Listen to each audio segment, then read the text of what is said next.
झाल्याचं दिसून येत आहे आणि या सगळ्या पार्श्वभूमीवर ठाकरेंनी बैठक बोलावलेली होती। या बैठकीनंतर उद्धव ठाकरे बोलतायत।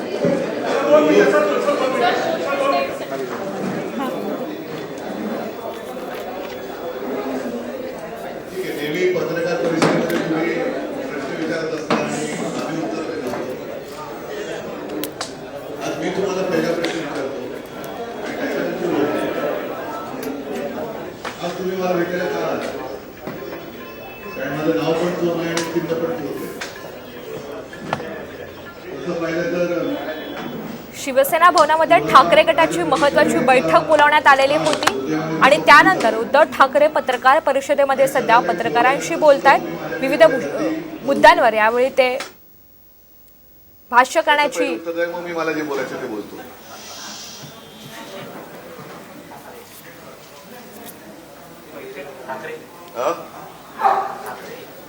मोठ्याने बोला ना। नाही प्रश्न नाही, का आला ते माझा प्रश्न नाही, मला उत्तर द्या ना पहिलं।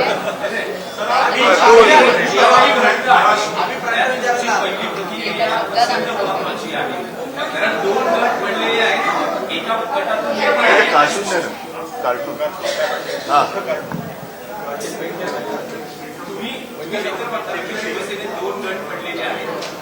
त्या गटाची प्रतिक्रिया येथे आहे आणि या गटातून तुमची प्रतिक्रिया अत्यंत महत्वाची आहे। जे काही सगळं आहे ते देश पाहतोय। मी एकच गोष्ट सांगेन की आता तुम्ही बोलत ते महत्वाचं आहे।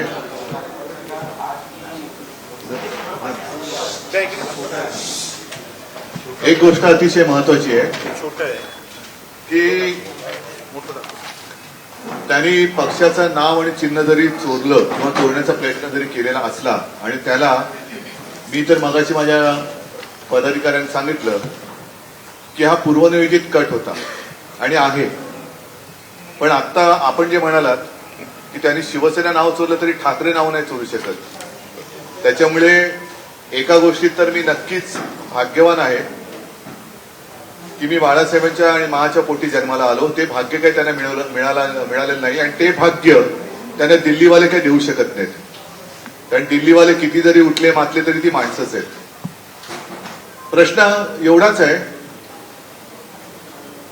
जे मी काल माझ्या उत्तर भारतीयांच्या एका बैठकीत बोललो की आज ही परिस्थिती त्यांनी शिवसेनेवर लादण्याचा प्रयत्न केलाय। ही परिस्थिती उद्या देशातल्या कोणत्याही पक्षावरती ते आणू शकतात आणि आत्ताच जर का याचा मुकाबला केला गेला नाही तर कदाचित येत्या 2024च्या लोकसभेची जी निवडणूक आहे ती आपल्या देशातली शेवटची निवडणूक ठरू शकेल, कारण त्याच्यानंतर हुकुमशाहीचा नंगानाच सुरू होऊ शकतो। हिंदुत्व नक्कीच, आम्ही हिंदुत्व काही सोडलेलं नाही, सोडणार नाही, पण आमचं हिंदुत्व हे राष्ट्रीयत्व आहे। त्याच्यामुळे राष्ट्र प्रथम आणि हिंदुत्वाचा बुरखा घालून राष्ट्र गिळायला जर कोणी निघाला असेल तर एक कडवट सच्च्या राष्ट्रवादी, आता राष्ट्रवादी म्हटल्यानंतर पुन्हा तुम्ही पवारांशी संबंध नका लावू, राष्ट्रीय हिंदू म्हणून जे या विचाराचे आहेत त्यांनी लढाईला उभं राहिलं पाहिजे। आज एक कार्टून मी तुम्हाला दाखवतोय मुद्दामून, मिड डे मध्ये छापून आले आहे। आता असं म्हणतात की काही शब्द जे काही काम करू शकत नाहीत किंवा साधलं जात नाही काही असंख्य शब्दांनी, ते एका कार्टूनमध्ये साधलं जातं। तर हे मिड डे मध्ये छापून आलेलं कार्टून आहे, सामन्यात नाही, उद्या सामन्यात छापायला सांगितलेले मिड डेची परवानगी घेऊन। आणि त्याच्यात त्यांनी त्या कार्टूनमध्ये असं दाखवलेलं आहे, घरफोडी झालेली आहे, इकडे भगवा झेंडा पण दाखवलाय त्यांनी, हे मी काढलेलं कार्टून नाहीये। आणि त्याच्यात तो पोलीस जो आहे तो त्या घर मालकाला सांगतो की he has 2/3 of your assets, that means it all belongs to him। म्हणजे घरफोडी केलेली आहे, दरोडा घातलेला आहे, दरोडा घालून जेवढं काही आपल्या खोक्यात घेता येईल तेवढं घेतलेलं आहे आणि पोलीस त्याला सांगते की ह्याच्या सगळ्या खोक्यामध्ये सगळी तुझी 2/3 पेक्षा जास्त मालमत्ता याच्याकडे चोराकडे, त्याच्यामुळे सगळी उरलेली पण त्याचीच आहे। याला लोकशाही मानायची का? निवडणूक आयोगाने जो काही निकाल दिलेला आहे हा निकाल अत्यंत अयोग्य आहे, कारण घटनाक्रम जो घडलेला आहे त्या घटनेच्या क्रमाप्रमाणे निकाल अपेक्षित आहे।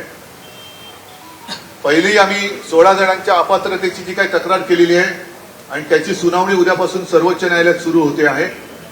मी मध्ये आपल्याला बोलून सांगितलं होतं की तो निकाल जोपर्यंत लागत नाही तोपर्यंत निवडणूक आयोगाने निकाल देऊ नये. ज्या पद्धतीने निवडणूक आयोगाने निकाल दिलेला आहे तो अयोग्य आहे आणि त्याला आम्ही आव्हान दिलेलंच आहे सर्वोच्च न्यायालयात. आमची विनंती की उद्या त्याची सुनावणी व्हावी. आम्ही अशी प्रार्थना सर्वोच्च न्यायालयाला केलेली आहे. मुद्दा काय येतो की 2/3 हे कधी घडले? ते एका संख्येने गेलेत का? तर गेलेले नाहीत. 16 जण आधी गेलेत, त्यांची अपात्रतेची केस ती तिकडे दाखल आहे. त्याच्यानंतर मला वाटतं 23 जणांच्या अपात्रतेची आम्ही तक्रार केलेली आहे, ती केस चालू आहे. त्याची टोटल मारून जर 2/3 करणार असाल तरी सुद्धा घटनेमध्ये असं लिहिलेलं आहे की 2/3 कुठल्या तरी पक्षामध्ये विसर्जित व्हायलाच पाहिजे. ते विसर्जित झालेले नाहीत. त्याच्यामुळे ते घटनेच्या नुसार जे काही घटनातज्ञ माझ्याशी बोललेत त्यानुसार ते अपात्र ठरवले गेलेच पाहिजेत. अशी एक घटनेच्या मध्ये जी काही नमूद केलेली कलम आहे त्यानुसार जे लिहिले त्याप्रमाणे हे व्हायला पाहिजे. आता त्याच्या आधी निवडणूक आयोगाने ही घाई करण्याची काय गरज होती? मधल्या काळामध्ये ज्या पद्धतीने निवडणूक आयुक्त नेमले गेले ती प्रशांत भूषणनी एक केस केलेली आहे आणि त्यातले एक वादग्रस्त आयुक्त ह्या 3 आयुक्तांमधले एक आयुक्त आहेत. जर मी चुकत असेल तर मी माफी मागेन, पण जर मी बरोबर बोलत असेल तर हा प्रश्न सगळ्यांनी विचारला पाहिजे की ज्यांच्या नेमणुकीवरती प्रशांत भूषण यांनी केस दाखल केलेली आहे की घाईघाई त्यांची नेमणूक कशी काय केली? बरी नेमणूक झालेली आहे, निवड नाही. म्हणजे आपल्या लोकशाहीचं सर्वात मोठं एक दुर्दैव असं आहे की पक्षांतर्गत लोकशाही पाहिजे, पक्षांतर्गत निवडणुका पाहिजेत, देशात निवडणुका पाहिजेत. सगळ्या गोष्टी जर निवडणुकीने होत असतील आणि निवडणूक आयुक्त मात्र नेमणुकीने होत असेल तर मग लोकशाहीचा मूळ जो गाभा आहे तोच कुठेतरी धोक्यात येतोय. जसं सर्वोच्च न्यायालयाचे ते कॉलेजियम आहे किंवा की काय त्याला एक शब्द आहे मराठीमध्ये न्यायवृंद, त्याच्यावरती आता आक्षेप घेतला गेला होता केंद्रीय कायदा मंत्र्यांनी रिजिजू आणि लोकसभेच्या अध्यक्ष राज्यसभेच्या सभापतींनी. पण न्यायमूर्ती खंबीर राहिले म्हणून सरकारला बॅकफुटला जावं लागलं. म्हणजेच काय की निवडणूक आयुक्त आम्ही आमचे चाकर असतील तेच नेमणार, न्यायालयामध्ये सुद्धा आमची सुकमत चालणार. अशा पद्धतीने जर का केंद्र सरकार जाऊ इच्छित असेल आणि जायला त्यांनी सुरुवात केली असेल तर एका गोष्टीबद्दल मला नक्कीच समाधान आणि आनंद व्यक्त करायचा आहे की ह्या त्यांच्या जी काही एक बेधुंदी होती त्याला सर्वोच्च न्यायालयाने चाप लावला. म्हणून आम्ही तुमच्याच माध्यमातून आणि प्रसिद्धी प्रिंट मीडियातून वाचलं की सर्वोच्च न्यायालयाच्या ठामपणापुढे केंद्र सरकारला माघार घ्यावी लागली. जर सर्वोच्च न्यायालय उद्यापासून सुनावणी घेतच आहे आणि त्या सुनावणीचा निकाल काय लागू शकतो हे घटनातज्ञांनी सांगितलेलं आहे. म्हणून कुठेतरी गुंतागुंत वाढावी म्हणून घाईघाईने निवडणूक आयोगाने हा निकाल तर दिला नाही ना, तीच शक्यता मला जास्त वाटते. कारण आजपर्यंत मला नाही आठवत असं कुठे झालंय की एखाद्या पक्षामध्ये वाद निर्माण झाल्यानंतर चिन्ह गोठवलं जातं, नाव गोठवलं जातं. जे नाव आणि चिन्ह आमचं अंधेरीच्या पोटनिवडणुकीचं निमित्त सांगून गोठवलं गेलं होतं. मग मला कुठे मुखवटा घालण्याची गरज नाही.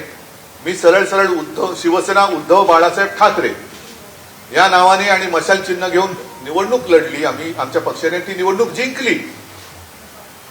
ज्यांनी घाईघाई ते चिन्ह गोठवून घेतलं होतं त्यांनी आणि त्यांच्या राजकीय जे कोण त्यांनी म्हणतात, कारण काल मला वाटतं कोणतरी म्हणाले की अमित शहा त्यांना वडिलांसारखे आहेत.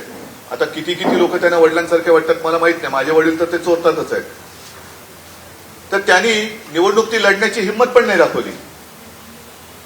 अशा पद्धतीने ह्या सगळ्या गोष्टी घडताना कुठेही मी तुम्हाला सांगत होतो की जसं पूर्वी काँग्रेसमध्ये सुद्धा वाद झाला होता इंदिराजींच्या वेळेला, तेव्हा सुद्धा सिंडिकेट आणि इंडिकेट असे 2 गट स्थापन केले गेले.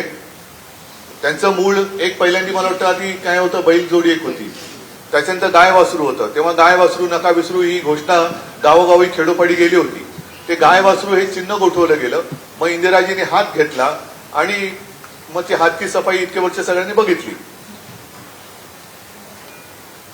समाजवादी पार्टीच्या मध्ये जेव्हा हा वाद झाला होता त्यावेळेला समोरचे जे होते त्यांनी मला वाटतं तो दावा दिलाच नाही, कोर्टात ते गेलेच नाही. त्याच्यामुळे ते नाव आणि चिन्ह अखिलेशला मिळालं. जयललिता आणि जानकी रामचंद्र यांच्यामध्ये जेव्हा वाद झाला तेव्हा त्या दोघी जणींमध्ये समेट झाला आणि मग नाव आणि चिन्ह ते मिळालं. बाकी कोणालाही असं नाव आणि चिन्ह हे एका गटाला हे तुझं म्हणून दिलेलं नाही. पंटी पण गोठवली नाही त्यांनी, मला टेक्निकली बदलली. ती पंटी विजली त्यांची, लोकांनीच विजवून टाकली, कारण तेव्हा त्यांची डिपॉझिट जात होती. हा मुद्दा मी बोलवतो तेवढं तुम्ही मध्ये ती पंटी घुसवलीत.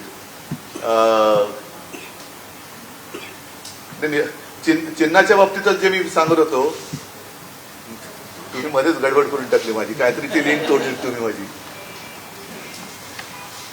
दुसरा पण आधी हे काय सांगत होतो, जनता अशी वाद झाली तेव्हा पण त्यांना दिलं नाही, कोणाला चिन्ह कुणाला दिलं नाही.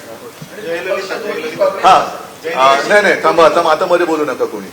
आता मधल्या काळामध्ये जेव्हा या वादाची सुरुवात झाली, हे मी परवाच्या प्रेस कॉन्फरन्समध्ये सुद्धा बोललो की निवडणूक आयोगाने आम्हाला शपथपत्र सादर करायला सांगितली, प्रतिज्ञापत्र, मग सदस्य संख्या दाखवा. आता त्याच्यामध्ये 4-6 महिने गेले. मधल्या काळामध्ये बातम्या पण अशा आल्या की शिवसेनेने बोगस शपथपत्र दिली. तिथे क्राईम ब्रँचचे पोलीस हे ठिकठिकाणी गेले आणि त्यांची शपथपत्र तपासली आणि त्याच्यामध्ये असत्य असं काहीच नाहीये, ही शपथपत्र योग्य आहेत असाही दाखला त्यांनी दिला. मी तर लोकांना, माझ्या पदाधिकाऱ्यांना घरी बोलून सांगितलं होतं की कागदाची लढाई आहे, कागदाची लढाई आपल्याला कागदाने लढावी लागणार.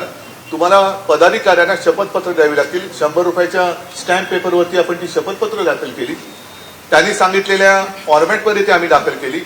गठ्ठेच्या गठ्ठे, तेव्हा पाऊस पण होता, त्या पावसामध्ये सुद्धा ट्रेननी आम्हाला तिकडे न्यावे लागले.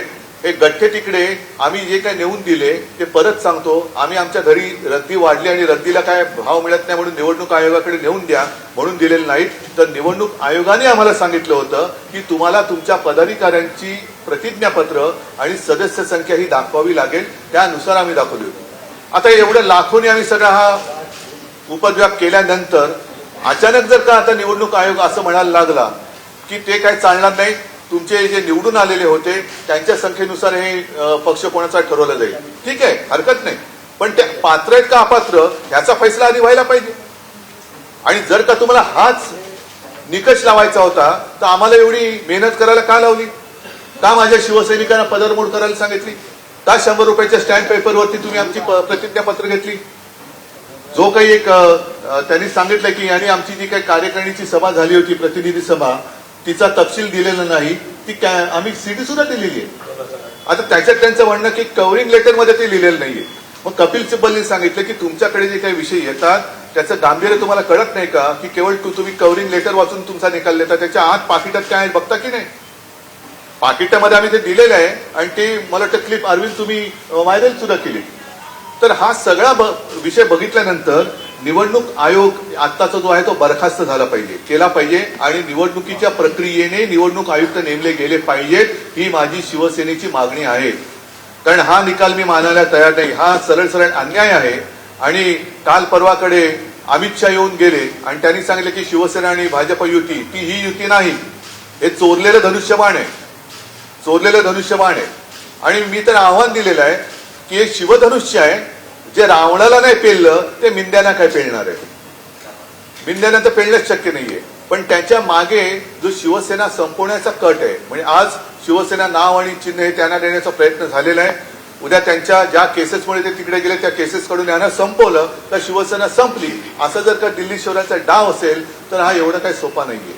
आणि म्हणून मला असं वाटतं की एक शेवटची आशा सर्वोच्च न्यायालयाकडनं आम्हाला आहे. आम्ही निवडणूक आयोगाच्या विरुद्ध, कालच्या निकालाच्या विरुद्ध सर्वोच्च न्यायालयात गेलेलो आहोत. उद्या त्याची सुनावणी घ्यावी म्हणून सर्वोच्च न्यायालयाकडे प्रार्थना सुद्धा केलेली आहे. आणि आम्हाला खात्री आहे की त्यावेळेला दूध का दूध आणि पाणी का पाणी काय असतं ते झाल्याशिवाय राहणार नाही. ठीक आहे, हे एवढं मला म्हणून सांगायचं होतं. या पलीकडे तुम्हाला काय विचारायचं असेल विचारा.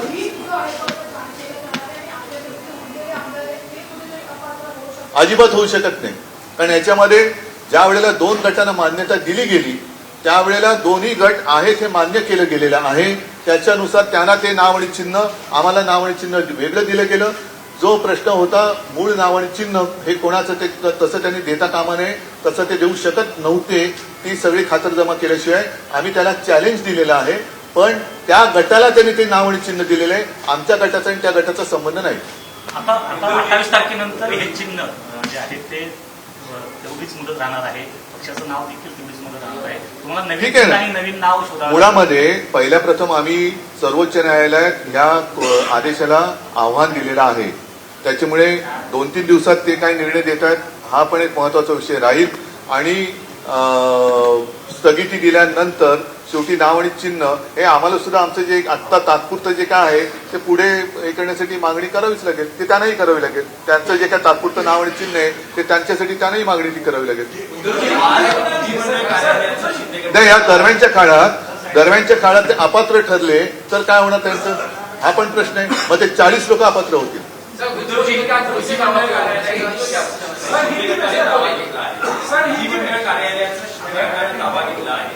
कार्यालयामध्ये शिवसेनेच्या कार्यालयावरही दावा सांगितला जाईल.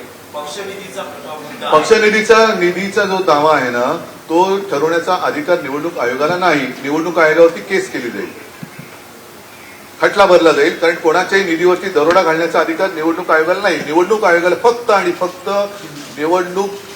निवडणुकीसाठी चिन्ह आणि पक्षाचं नाव ठरवण्याचा अधिकार आहे. त्या व्यतिरिक्त निवडणूक आयोगाला अधिकार नाही. निवडणुका देशात घेणं हा अधिकार त्यांचा आहे. पक्षांतर्गत लोकशाही जिवंत आहे की नाही हे बघण्याचा अधिकार आहे. पण हे तुझं निवडणूक आयोग म्हणजे काही सुलतान नाहीये. मला शरद पवारांचा तर आलाच होता, ममता बॅनर्जींचा आला होता, नितीश कुमार माझ्याशी बोलतात की जरा माझी चुकामुक झाली. अनेकांचे फोन येत आहेत, मी त्यांच्याशी बोलतोय. आणि मला असं वाटतं की हे जे प्रकरण आहे हे प्रकरण आता देशभर पेटेल. कारण आज एका पक्षावरती पाळी आणल्यानंतर उद्या सुद्धा बाकीचे पक्ष याच पद्धतीने ते संपवतील की काय ही भीती नागरिकांच्या मनात आहे. आणि मग देशातली लोकशाही जिवंत ठेवायची असेल तर ती लोकशाही 150 वर्षांच्या इंग्रजांच्या गुलामगिरीनंतर फक्त 75 वर्षच देशात शिल्लक राहिली होती का असा प्रश्न आपल्याला भावी काळ विचारेल. चुनाव आयोग को बर्खास्त कर देना चाहिए, चुनाव आयोग की नियुक्ति नहीं होनी चाहिए, उसमें भी चुनाव होना चाहिए. अगर चुनाव आयोग जिसको कहा जाता है वो ही अगर उसकी नियुक्ति की जाए तो चुनाव आयोग का है. इसलिए मैं कहता हूं कि वो बर्खास्त करना चाहिए. हमारा विश्वास बिल्कुल नहीं है. इसके पहले भी ईवीएम वगैरह सारी चीजों पर हमने हमारी आशंका जताई थी. आज भी सारे लोग जता रहे हैं. और मैं तो मानता हूं कि इसको तुरंत बर्खास्त करना चाहिए और जो भी सुनवाई है सुप्रीम कोर्ट में होनी चाहिए. तो हिंदी में बात कर रहा हूँ ना, करने दो. बड़ा बयान दिया है, उन्होंने कहा है कि पिछली बार हम लोगों ने 42 सीटें जीती थी, अब हमारा टारगेट 38 सीटें जीतने का. पूरे देश में मेरी शुभकामनाएं उनको. वो अमित शाह जी ने कहा 48 सीट तो पूरे देश में है. 48 सीट भी उनकी आई तो मेरी शुभकामनाएं उनको. ये देखो जो देश की जनता है ना वो एकदम निस्वार्थीपणाने आणि प्रामाणिकपणाने बघत असते. याच्यामध्ये जर का असे लोकशाहीचं वस्त्रहरण करणारे लोक पुढे येत असतील तर लोक मला नाही वाटत त्यांना थारत. कोणी त्यांना मन आहे, त्यांचं म्हणणं आहे की उद्धव ठाकरे खूप सज्जन व्यक्ती आहे. संत आहे. अरे वो तो संत आहे. शकुनी मामा त्यांच्या कुंडोलमधून ते खचलेले होते असे त्यांचे आमदार आम्हाला सांगत होते. जाऊ द्या. गेलेल्याबद्दल वाईट बोलू नये. ते आता त्यांच्या घरी गेलेत तर त्यांच्याबद्दल आता कशाला वाईट बोलू. त्यांना त्यांचं आयुष्य मजेत घालू द्या.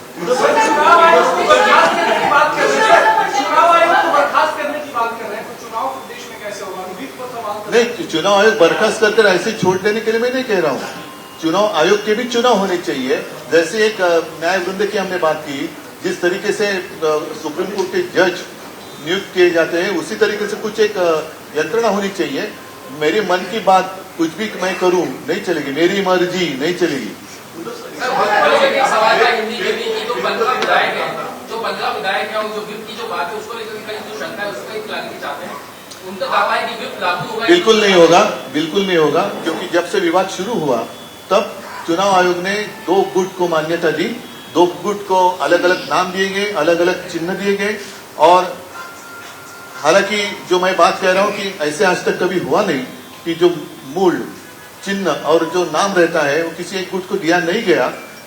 जब कांग्रेस में विवाद हुआ था इंदिरा जी के समय पर, उस वक्त भी दोनों गुट को अलग अलग नाम दिए गए थे, अलग अलग चिन्ह दिए गए थे. हमारी अपेक्षा यही थी कि जो चिन्ह हमें दिया है, उनको जो चिन्ह दिया है, जब तक सुप्रीम कोर्ट में फैसला नहीं होता है तब तक चुनाव आयोग अपना निर्णय ना सुनाए। लेकिन अब 2 गुट को उन्होंने मान्यता दी है, हमारा गुट अलग है, उनका अलग है। हमारा नाम और चिन्ह थोड़े दिन के लिए सही मैं मानता हूं, हमने तो उसको चुनौती दी है, उनके पास रहेगा। इसका मतलब ये नहीं कि उनका व्हीप हम पे चलेगा। हम तो अलग, हम तो जहां थे वही है, घर के बाहर वो गए हैं, तो वो डिस्क्वालीफाई होने की संभावना अधिक है। कानून के अनुसार जो घटना संविधान में लिखा है उसके अनुसार वो डिस्क्वालीफाई होने की संभावना अधिक है। हमें कोई खतरा नहीं।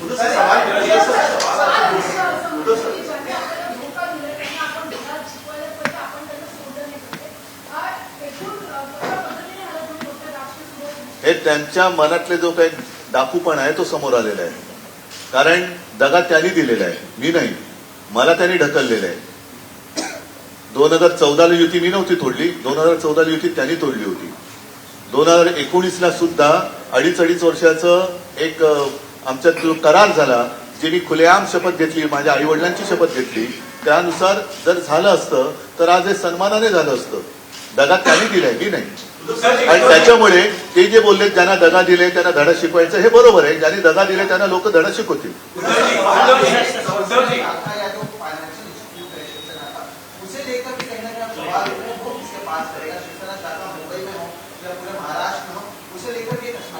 पहले कल हमने जो चुनौती दी है इलेक्शन कमीशन के निर्णय पर, वो देखना महत्वपूर्ण रहेगा। और इसके ऊपर जैसे मैंने कहा कि चुनाव आयोग जो है वो सिर्फ और सिर्फ इलेक्शन सिंबल के लिए ही उनका अधिकार सीमित है। बाकी प्रॉपर्टी हो या फंड हो उसके ऊपर उनका अधिकार नहीं। अगर वो कोशिश करेंगे तो उनको केस की जाएगी चुनाव आयोग पर। एक मिनिटाचं राहा। एक राजकीय विश्लेषण असं केलं जातं की 2019 मध्ये तुम्ही मोदी शहांशी राजकीय शत्रुत्व घेतलं, काँग्रेस एनसीपी बरोबर गेला, महाविकास आघाडीचे मुख्यमंत्री झाला, याची मोठी राजकीय किंमत तुम्हाला मोजावी लागली। हे तुम्हाला वाटत असेल, पण कदाचित उद्याचा जो काय काळ आहे त्याच्यामध्ये यांचे चेहरे तर कळले, मुखवटे तर कळले। ज्यांना 25-30 वर्ष आम्ही आपलं म्हणून जपलं, अगदी मोदी आणि शहांना सुद्धा ज्या शिवसेना प्रमुखांनी वाचवलं, त्यांची नियत ही लोकांना कळावी, त्याच्यासाठी तरी घडलं असेल की हे काय आहे, खरं हिंदुत्व काय आहे हे लोकांना कळलं पाहिजे, म्हणूनच कदाचित या घटना घडल्या असतील।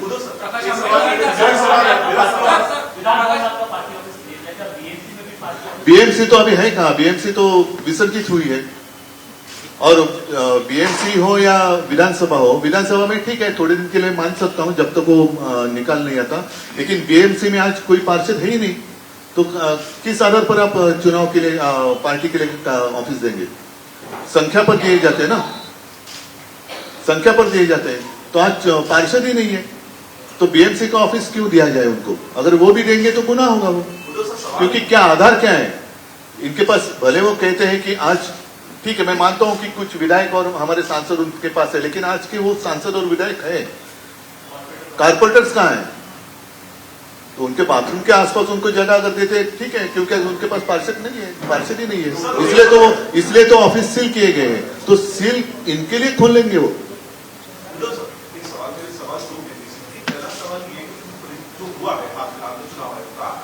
आप मानते हैं क्या इसको मान लिया जाए कि इमरजेंसी लेते हैं, आप 2024 के बाद या जो भी होगा, जो भी रिजल्ट आएगा तब आप मानेंगे कि इमरजेंसी के हालात आ गए? पहला सवाल। देखो मुझे अभी पता नहीं, क्योंकि मैं पता नहीं बोल रहा हूँ किस बारे में बता रहा हूँ आपको, क्योंकि मैं अभी पिछले 1-2 घंटे से आपने देखा जब से आया हूँ यहीं पे हूँ, लेकिन मुझे खबर मिली है और आपके माध्यम से शायद दिखाई गई हो, तो आप कंफर्म करिए कि छत्तीसगढ़ में कुछ ईडी वगैरह की रेड हुई है, उनके मुख्यमंत्री के निवास स्थान पर भी हुए हैं। तो ये कौन सा प्रजातंत्र है? ये कौन सा प्रजातंत्र है?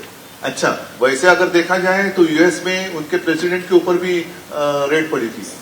तो इतनी डेमोक्रेसी क्या आपको मंजूर है? अगर डेमोक्रेसी आप मानते हैं और इसमें डेमोक्रेसी का हिस्सा मानते हैं, तो फिर यूएस की डेमोक्रेसी आपको मंजूर है क्या? और नहीं है तो फिर इसको तानाशाही कहना चाहिए क्या?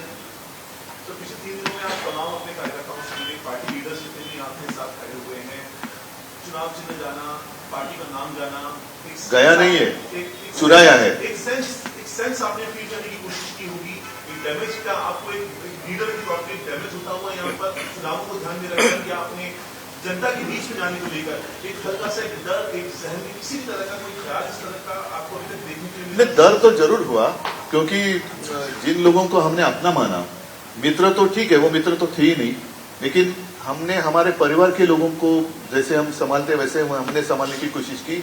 उन्होंने अपनी जो कहते हैं कि राजनीति में मां शिवसेना, उसकी हत्या करे, उसका दर्द जरूर है। हत्यारा कोई और नहीं, वो हमारे घर का ही निकला, वही हमें दर्द है। और उसको उसी को सुपारी दी गई, उसका हमें दर्द है। प्रकाश आंबेडकरचं म्हणत आहे की जर महाविकास आघाडी सोबत जाणार असेल तर आम्ही पुन्हा एकदा 1 लाख सिंधूची भूमिका घेऊ। ठीक आहे, त्यांच्याशी बोलेन ना मी। हा, या सगळ्या घटना घडत असताना राज्यातल्या शिवसैनिकांशी संवाद साधण्यासाठी काही दौरा किंवा काही जरूर तुमच्या माहितीसाठी सांगतो, मगाशी सगळे माझे राज्यातले पदाधिकारी आले होते आणि त्यांच्यासमोर पहिले आमच्या ज्या काही टीम्स आहेत, त्या टीम्स आता 25 तारखेपासून राज्यात पूर्ण गावोगावी जातील, शिवसैनिकांशी संवाद साधतील। माझ्या सुद्धा सभा आता पहिली 5 तारखेची सभा जाहीर होईल, त्याच्यानंतरची सभा जाहीर होतील आणि मी सुद्धा फिरणार आहे, राज्यामध्ये सभा घेणार आहे। आणि साहजिकच आहे, ज्या लोकांना हे पटलेलं नाहीये, असे असंख्य लोक ज्यांचा शिवसेनेशी संबंध नाही, त्यांचे ते फोन करून सांगतायत। विशेष म्हणजे अमराठी लोक याच्यामध्ये आहेत, त्याच्यामध्ये काही मुस्लिम लोक आहेत, त्याच्यात काही ख्रिश्चन लोक आहेत। हे सगळे लोक आज जे काही घडतंय हे आम्हाला मान्य नाही आणि आम्ही तुमच्या सोबत आहोत असं मला येऊन भेटून किंवा फोनवरती मेसेज करून सांगतात। तर त्या सगळ्यांना मी संपर्कात मी त्यांच्या आहे आणि प्रत्यक्ष सुद्धा बाहेर पडणार आहे। सामान्य शिवसैनिकांच्या भावना दुखावल्या, मात्र ते आक्रमक आहे, पण आपण कुठेतरी त्यांना थांबवत आहेत, त्यामुळे ते शांत आहेत असं देखील लोक त्यांचा प्रयत्न हाच आहे की देशात अराजक आणायचा, शांततेने चाललेला हा जो काही देश आहे त्याच्यामध्ये एकमेकाला लढवत ठेवायचं आणि आपली पोळी भाजायची, हा ज्यांचा प्रयत्न आहे तो प्रयत्न मला साध्य होऊ द्यायचा नाही।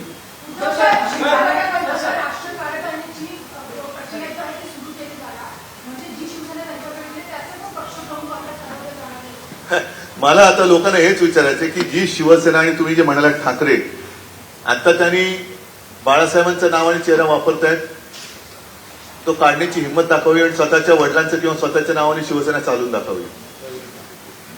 त्यांनी ठाकरे नाव काढावं, या शिवसेना घेताय ना, तुमचं स्वतःचं नाव तिकडे पक्षप्रमुख म्हणून किंवा शिवसेना प्रमुख म्हणून लावा किंवा तुमच्या वडिलांचं नाव लावा आणि शिवसेना चालवा। माझं आव्हान आहे त्यांना, माझ्या वडिलांचं नाव चोरण्यापेक्षा स्वतःच्या वडिलांचं नाव लावा, स्वतःचा चेहरा लावा आणि लोकांच्या समोर या। लोक काय विचारतात बघा। खरं म्हणजे शिवसेना कोणाची हे दसऱ्याच्या दिवशीच जाहीर झालं होतं। ज्या पद्धतीने शिवतीर्थावरती शिवसेनेचा मेळावा झाला आणि जो विकतचा मेळावा तिकडे झाला, ज्याचा हिशोब अजून येणं बाकी आहे बीकेसीला, तिथून लोक कशी उठून गेली, त्याच्यानंतर तुम्हीच दाखवताय त्यांच्या सभा कशा रिकाम्या खुर्च्या पडतायत, लोक कशी उठून जात आहेत, तर हे पुरेसं आहे, बोलकं चित्र आहे।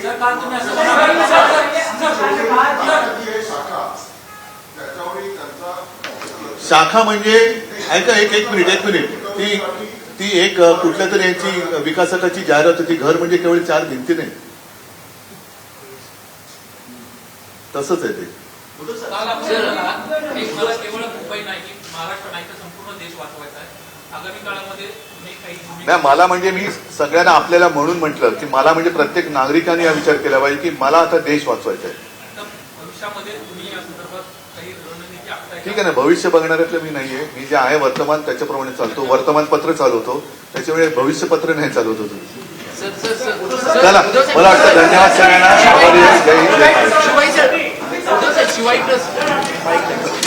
तर उद्धव ठाकरे यांनी पत्रकार परिषदेतून प्रामुख्यानं निवडणूक आयोगावर निशाणा साधला। निकष बदलायचा होता तर प्रतिज्ञापत्र देण्यास का सांगितलं, असा सवाल त्यांनी यावेळी उपस्थित केलाय। निवडणूक आयोग बरखास्त केलं पाहिजे अशी मी मागणी करतो, असं देखील यावेळी उद्धव ठाकरे म्हणाले। हे शिवधनुष्य मिंधेंना पेलणारं नाही अशी टीका त्यांनी यावेळी शिंदे गटावर देखील केलेली आहे।